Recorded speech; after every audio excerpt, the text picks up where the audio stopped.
Buongiorno a tutti amici e ben ritrovati. Oggi prepariamo insieme delle brioche alla crema davvero molto semplici da realizzare, buonissime, sofficissime con una crema al latte davvero vellutata e freschissima.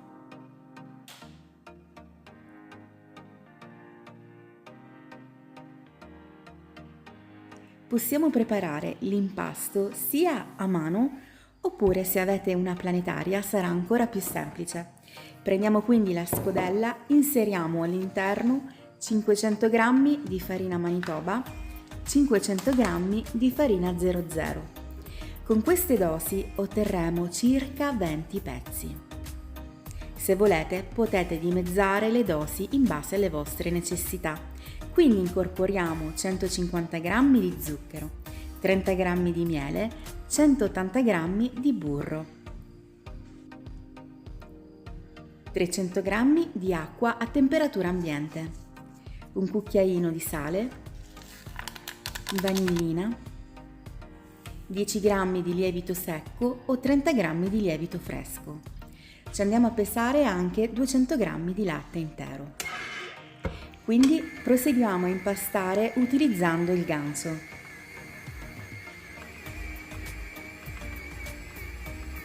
Mano a mano che l'impasto prende forma aggiungiamo anche i 200 g di latte.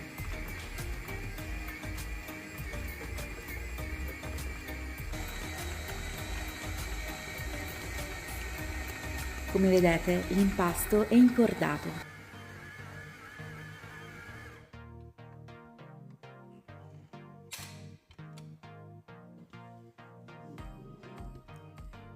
Lo trasferiamo in una ciotola e lo facciamo riposare per circa un paio d'ore, coperto con pellicola. Vi consiglio di metterlo in forno con la lucetta accesa, così l'ambiente sarà più tiepido. A questo punto non ci resta altro che fare le nostre pezzature. Quindi se avete una bilancia da cucina potete aiutarvi per fare delle palline perfette di circa 90 grammi.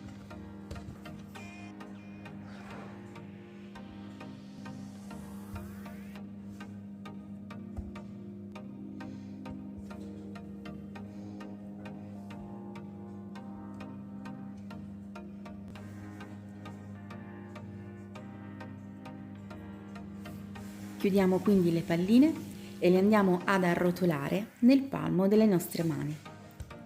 Questa operazione si chiama pirlatura. Le copriamo quindi con la pellicola in modo che non si secchino in superficie e le lasciamo lievitare per un'oretta. A questo punto riprendiamo le nostre palline e le andiamo a schiacciare con il palmo della nostra mano in modo da formare dei cilindretti.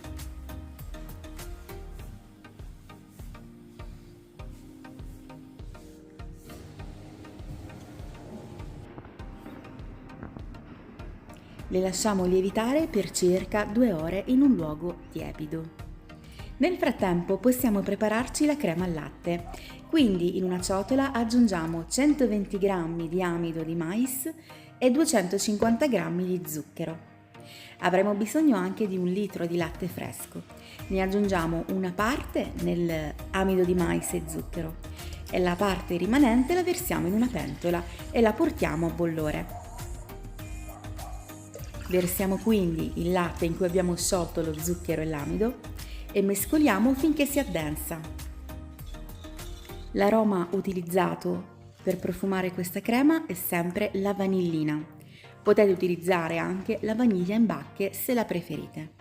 Come vedete la crema è diventata molto densa, la lasciamo raffreddare in frigorifero e una volta fredda possiamo montarla con le fruste.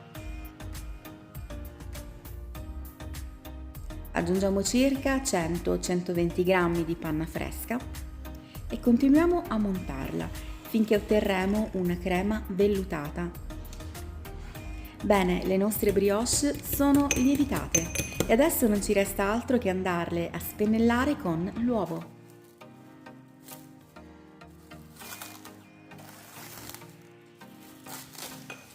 Quando facciamo questa operazione dobbiamo avere una mano davvero molto leggera, altrimenti andremo a rompere la lievitazione delle brioche.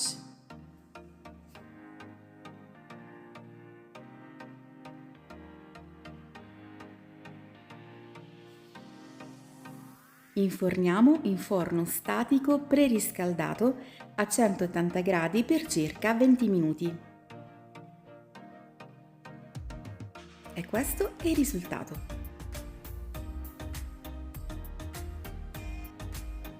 Io vi do un consiglio: se volete preparare questa dose, che diciamo è abbastanza grande, potete anche congelarli così senza farcirli, in modo che poi la prossima volta li avrete già fatti, già pronti.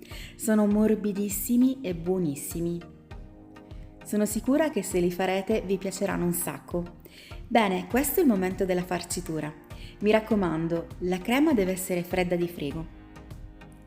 Pratichiamo un taglio e come vedete si apre molto facilmente. Utilizzando un sac à poche e una bocchetta irrigata andiamo a farcirli in questo modo. Come vedete la crema è una crema di quelle belle e sode, perché l'importante è che non scivoli via naturalmente dalla brioche.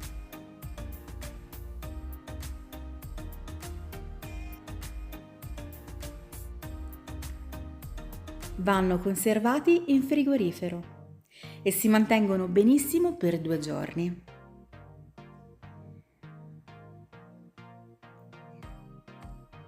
Mi piacerebbe tanto potervene offrire uno, perché sono sicura che vi piacerebbe tantissimo.